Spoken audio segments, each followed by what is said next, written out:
few years ago, I was drowning in work. Early mornings, late nights, constantly glued to my computer. Now, I told myself that once I get through this, I'll have time for fun again. Sound familiar? But guess what? That once I get through this moment, it just never came. Because there was always another project, another deadline.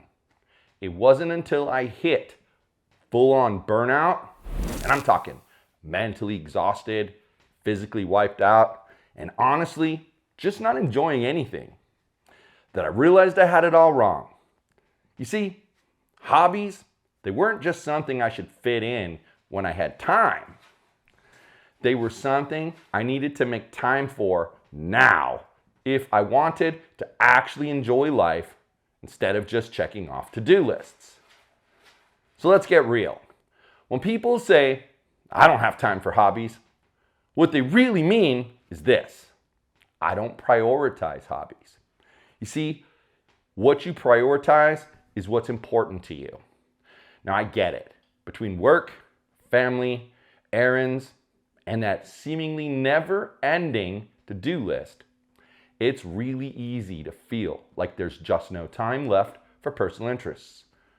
But here's reality, folks. Most of us aren't as busy as we think we are. We just fill our time with things that don't always serve us. Think about it. How much time do we actually spend scrolling social media, getting sucked into endless TikTok videos, or binge watching shows we don't even care about that much? That's not even mentioning checking emails that we don't need to respond to immediately, or rereading the same news headlines over and over. We tell ourselves these things, they're just little breaks, but they all add up. So one time I did the math. If I just took half of the time I spent aimlessly scrolling my phone each week, I could play guitar for 4 hours. 4 hours! That's the difference between being stuck at the same skill level forever and actually making noticeable progress. Now, this applies to anything. It doesn't matter what it is that you're doing: writing, painting, learning a language, or even getting outside for a walk. So the real question isn't, do I have time? It's, am I using my time wisely? And let's be honest, most of us are not. But here's the good news. That means the time is there. We don't need to find it. We just need to reclaim it and be intentional about how we spend it. Instead of defaulting to mindless distractions, what if we made the conscious choice to invest those same minutes into something that actually brings us joy and fulfillment? So the time's already in our hands. We just have to decide what to do with it. All right, so let's dive into how. Because, knowing that hobbies are important is one thing, but actually making the time for them, that's a completely different situation. So my first tip to you is schedule it like it's an appointment. If it's not on the calendar, it's simply not happening. It's really as simple as that. I mean, come on. We schedule meetings, doctor's appointments, and even things as mundane as grocery runs. Hell, I've even had clients who schedule sex with their spouse. But somehow, when it comes to the things that actually bring us joy, we expect them to magically fit into the gaps of our already packed schedules. And let's be real. Those gaps, they just don't exist. Life will always fill the available space with more responsibilities, errands, and unexpected tasks. So if something's important to you, it has to be scheduled, just like anything else. It's not about waiting for the right time or squeezing it in when everything else is done. Because, spoiler alert, everything else, it's never done. Now for me, that means spending some time in the evening playing guitar. Not if I have time, not if I feel productive, not if everything else is finished.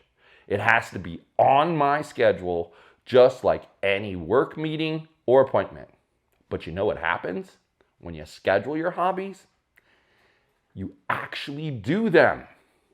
you stop treating them as optional and they become a natural part of your routine.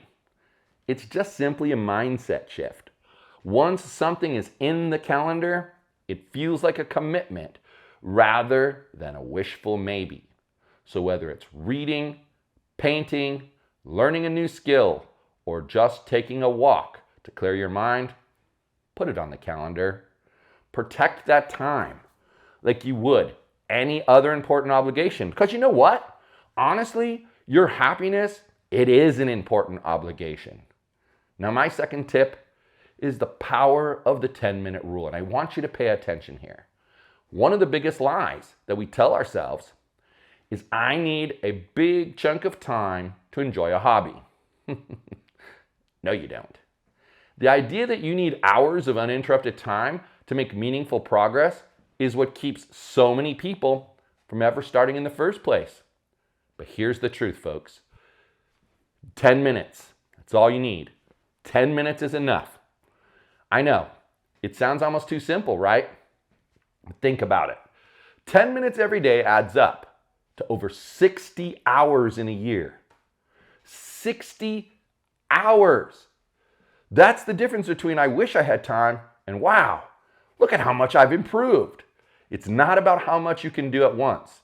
It's about being consistent. And the 10-minute rule works because it removes the pressure of needing a perfect time block. It's much easier to commit to 10 minutes than to try and carve out an hour that you just don't have.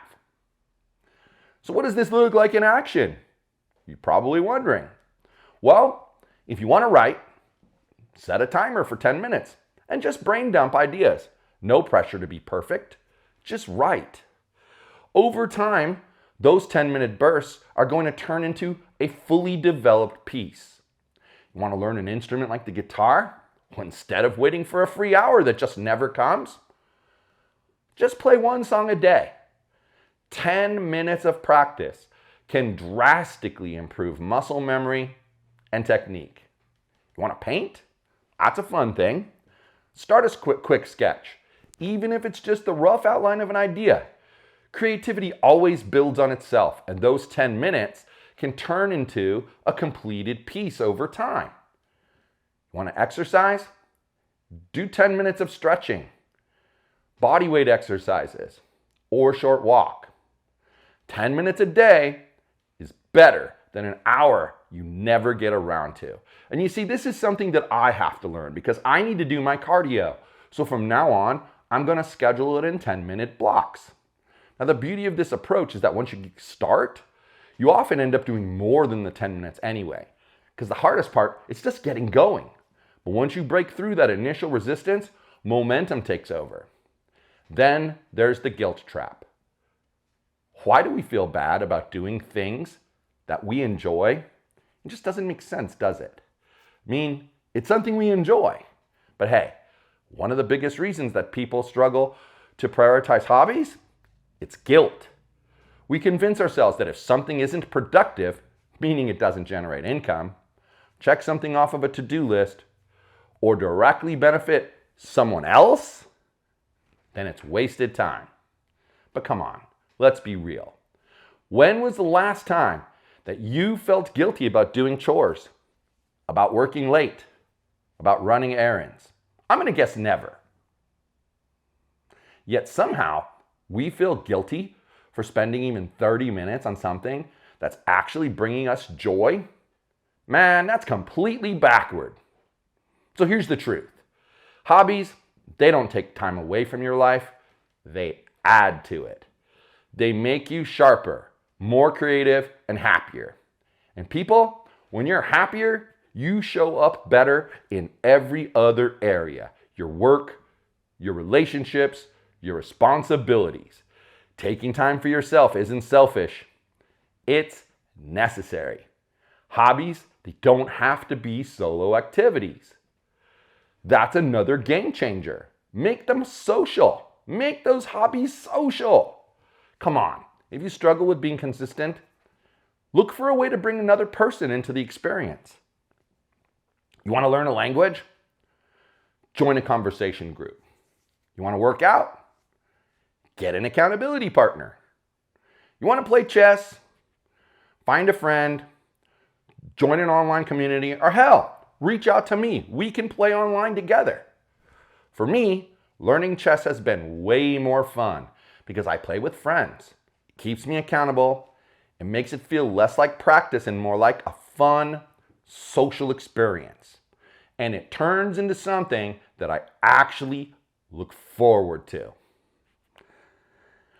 You see, at the end of the day, life is not just about checking off responsibilities.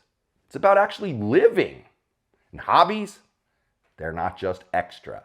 They're what make life worth the effort we put into everything else. So please, stop waiting until you have time. There's no such thing. Take 10 minutes today and start building something that brings you joy. So I've got a challenge for you guys. Here's what I want you to do. I want you to pick a hobby, any hobby, and commit to just 10 minutes a day for this week. Not an hour, not a full afternoon, just 10 minutes. Set a timer, eliminate distractions, and most importantly, give yourself permission to enjoy it. Whether it's strumming a guitar, sketching in a notebook, writing down your thoughts, or even just going outside for a walk. Those 10 minutes, they matter. At the end of the week, take a step back and ask yourself, how did it feel? Did you notice a shift in your mood? Did it help break up the monotony of your daily routine? Did you even feel a little bit of excitement for something that's just for you? Because that's the point. It's not about being the best at something or even achieving perfection. It's about reclaiming time for yourself and proving that you do have time for the things that make life more fulfilling. And now, I need to hear from you guys. Drop a comment below. Tell me, what's a hobby you love but never make time for? Then we're going to hold each other accountable. Let's turn I wish I had time into I made time. Now, if the message in this video has resonated with you, hit that subscribe button because next week we're diving into another very crucial topic, balancing workouts with age and recovery. We're going to cover how you stay active without overdoing it. How do you push yourself without risking burnout or injury? And how do you break out of fitness ruts when every workout starts to feel like the same routine? That's what we're going to be talking about. So stay tuned and I'll see you next time. In the meantime, check out this video right here on screen because it's packed with more tips to help you make time for what matters. Click it now and I'll see you over there.